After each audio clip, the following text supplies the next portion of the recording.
Shut up! So, there's an imaginary line down the middle of the back seat. I'm this side, you're that side, I'm that side, you're the side, I'm this side of the line, you're that side of the line. Then you can't cross the line. Yeah, no, I get the point. And then I stick my hand over the line. No.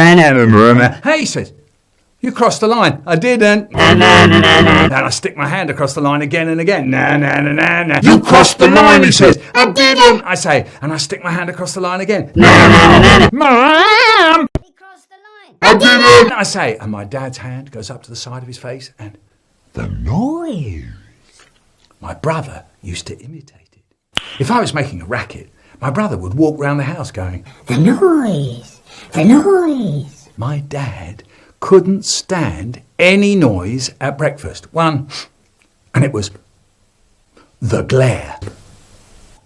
He comes downstairs, sits down in the chair, opens up the newspaper. You can't see him. All you can see is his hand. It comes out from behind the newspaper. We used to stare at the hand coming out, grabbing the cup, disappearing behind the paper. Once, my brother moved the coffee cup. He goes, the hand came out. Once, I sat there, and a little voice inside me said, Hey.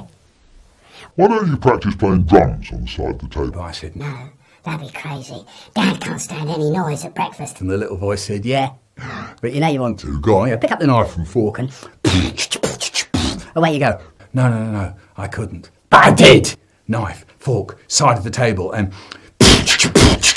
the newspaper came down and my dad's hand went up to the side of his face. He started to say, the noise. But my brother was in there quick with, the noise. And my dad was left there with his hand in midair, still trying to say the...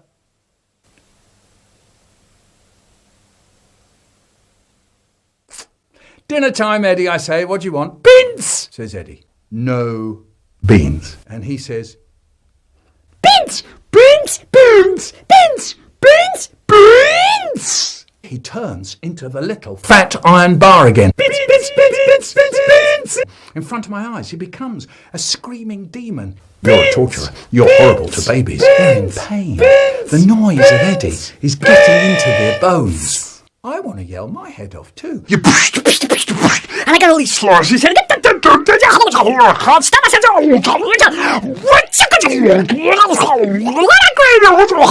You get told you pig. Then the snatch Fugel arrives. Eddie, look who's come to get you. He looks, and he stops howling.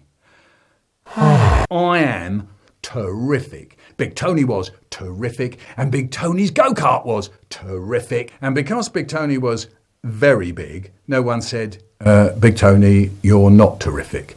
And that was that. He could make the wind blow in his hair. He could make the wheels of his go-kart go, and he went, as he went past. Terrific. Haribo's dad said, no.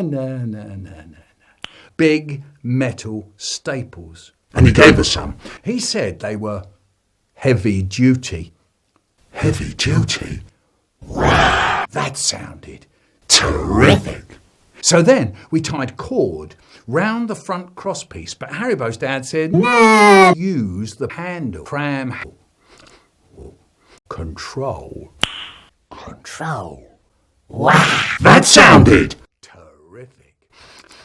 Our go-kart was ready. So we took it up to the top of Moss Lane. And Haribo said, I'll steer. And he did. It was fantastic. The road went blurry. Can I have a go?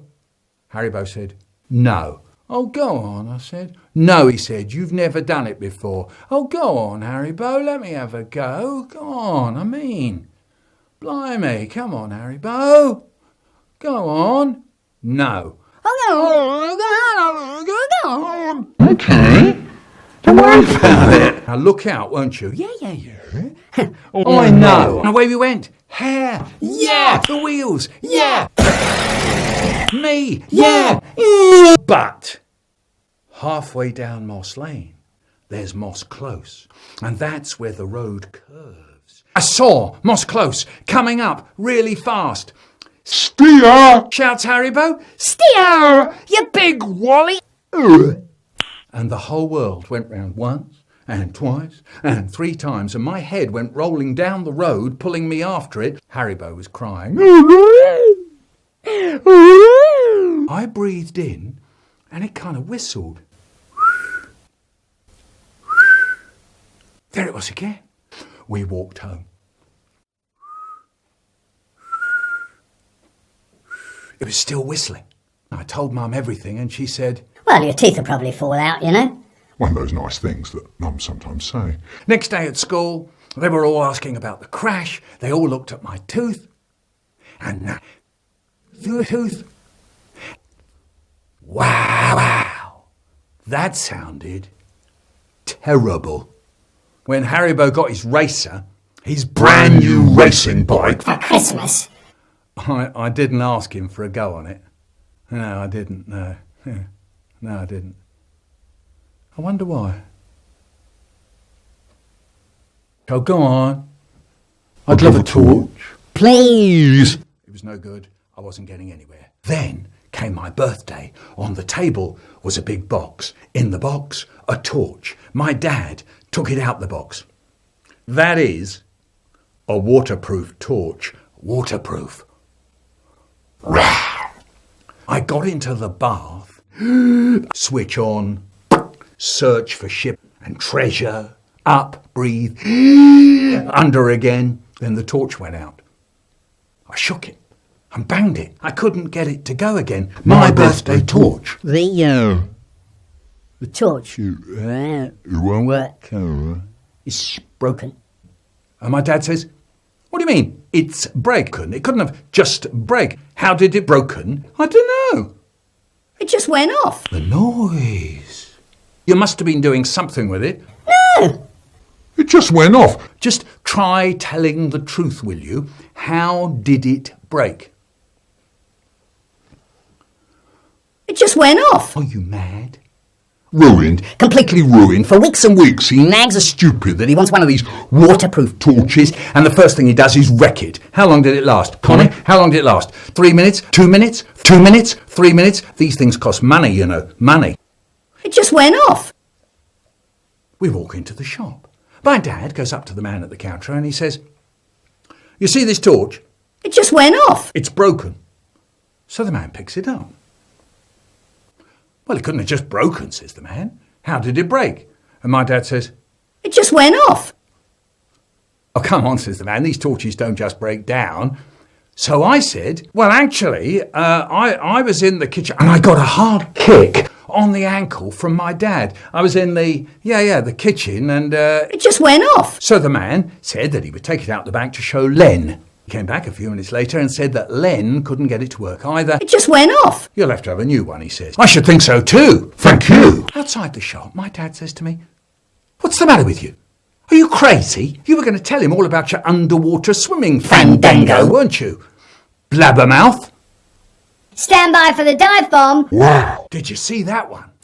We piled up all the cushions in the corner so you could go tunnelling along the wall, round the corner, back to the chair, next to the settee, jugga, jugga, jugga, jugga, jugga, and banging your feet on the floorboards, thudder, thudder, thudder, thudder, thudder. Great! Now away we went. Stand by for dive bomb. Woo! Bouncy, bouncy, bouncy, bouncy. Red Devil! Yahoo! The doorbell. It was the man from downstairs. Is your father in? No, I said. Tell him. It just went off. Yeah, I said. I shall tell your mother and father. It just went off. You'll see. I dashed back to the front room. They looked at me for a long time. That was the man from downstairs. He says we've bust his light or something. It just went off. Blimey, one of them says. You're in trouble. Yeah. Rose is in trouble, they said, and they got up off the floor and dashed out the house. You can bet they didn't hang about or anything.